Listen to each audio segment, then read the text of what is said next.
Hey y'all, it is time to talk about season 7 of Girlfriend. Now we are seeing some changes this season, so let's talk about those before we dive in. First off, there's a time jump, and we skipped through basically the entire summer and some pretty major things happened off screen. The next thing is that Tony is no longer on the show. The actress who plays her, Jill Marie Jones, her contract was up after season 6 and she decided not to renew it, so she left the show. And lastly, Monica has integrated into the friend group, and I just wanted to make a note in saying that she's not really a replacement for Tony. Yes, Tony is gone and she kind of inched into her spot, but Monica holds her own as a character of her own, and it's not just another Tony. And now it's time to dive into the whole season. Now, at the end of season 6, we see these two get back together, and when season 7 starts, they are engaged. But William is having a very hard time because he feels like he made the biggest mistake of his life, and so he seeks therapy to try and work through all of his feelings for Monica.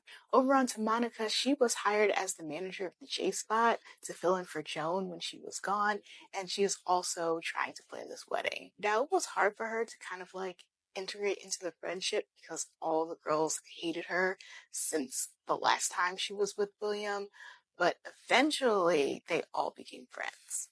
And she even asked Joan to be her maid of honor.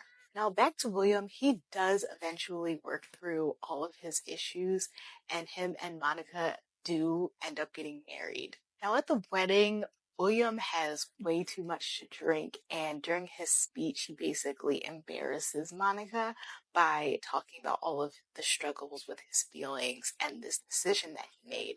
And as a result of that, she leaves him. And I can't really be mad at her for that. So Monica has since left William because of what he said at their wedding, and she was staying with Joan for the time being. Now, Monica was planning on taking William back after much thought and consideration, but all of the girls ended up convincing her not to, and she ends up moving back home to Chicago. And we get a glimpse of her life and her home life with her parents. Basically, her dad is filthy rich, and he was giving her a very large sum for an allowance, so she had no reason to work or do anything. But because of her dad's recent illness, her mom took over the finances and cut her completely off. But luckily, the girls are able to convince her to move back to LA and keep her job managing the J Spot. But Monica's just way too proud to tell William that she is completely broke, and she basically goes back to him and is like, I want my 50% of everything that you earned in marriage. And we learn that William's biggest fear is a woman only wanting him for money, and so this sets them back even further. And William is a complete mess because Monica left him, and Monica is struggling to try and navigate this new life where she actually has to work for money and doesn't have any. But everything changed over some empanadas. And sparks flew, and they did the do all up and through the pantry. And after that reconnection, Monica was able to talk to William about how she just couldn't trust him anymore. And I'm really glad that they took the time out to show them talking about the issues that they had because of the events at the wedding, and didn't just brush by it and go, oh, because we had this physical, intimate connection, that all of our problems are fine now. And at the end of the season, they are back together and things are starting to look good for them. In the beginning of the season, they have returned from Florida and are settling into their new house before Danielle goes back to work on the pit crew.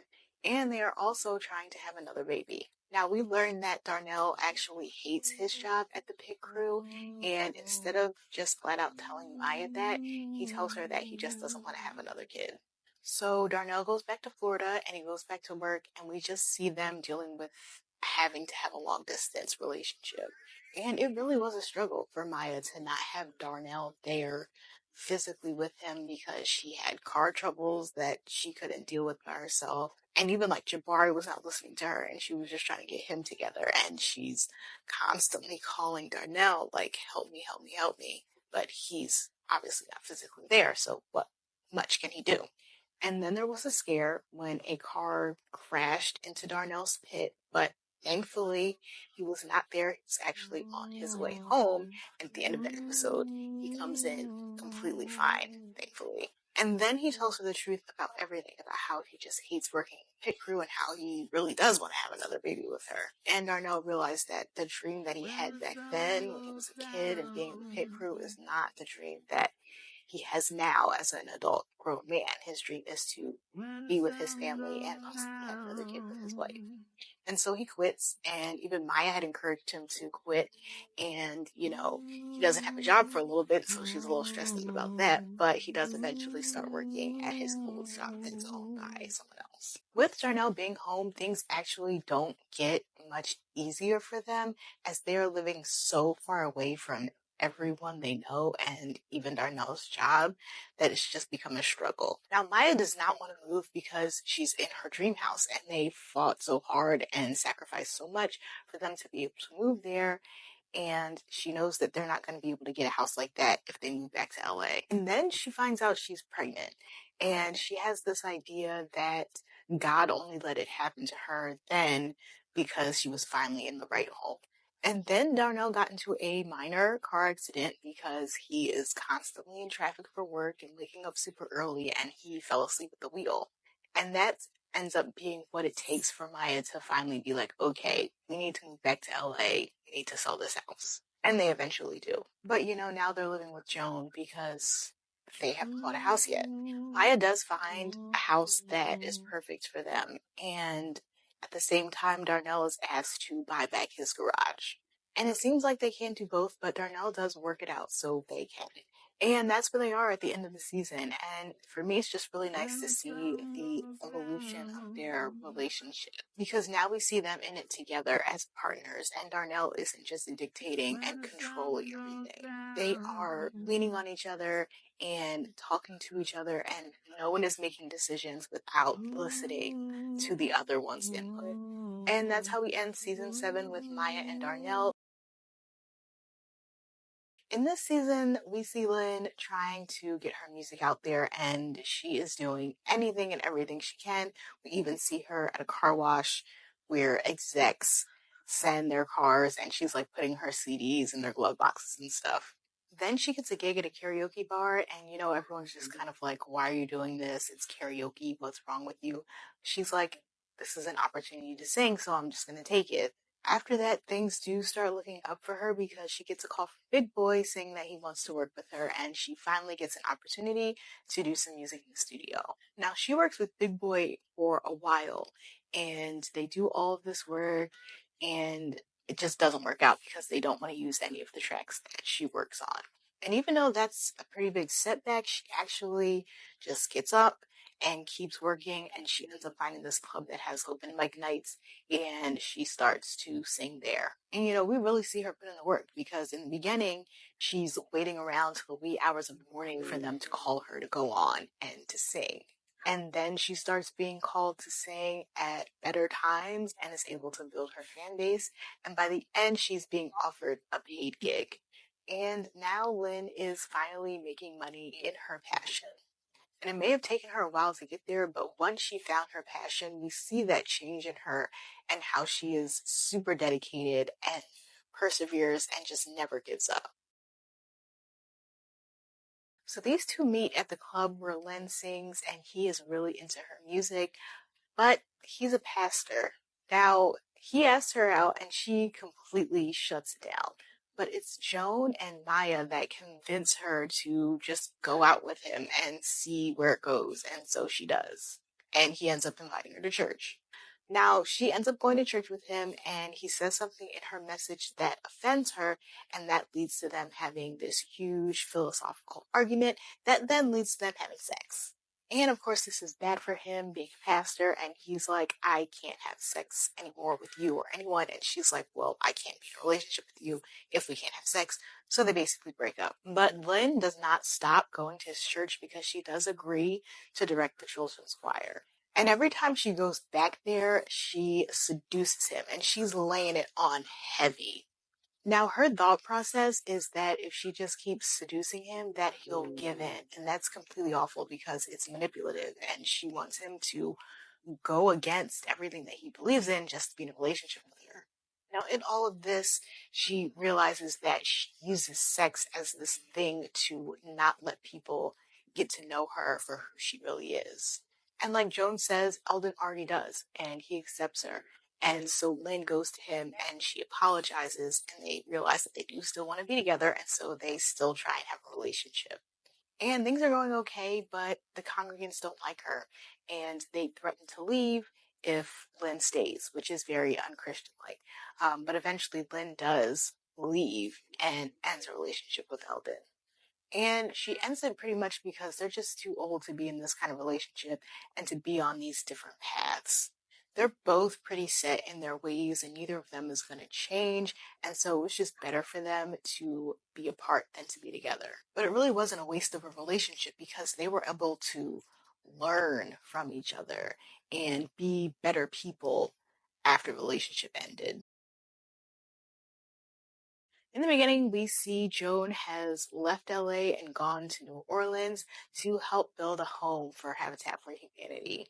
And now this is going to be kind of like the Joan and Tony saga part 5.5, because we learned that Joan has called Tony time and time again, and Tony has just not returned any of her phone calls. And when Joan gets back to LA, she learns that Tony is moving to New York because Todd is offered a job there, and she wants Morgan to be closer to her father.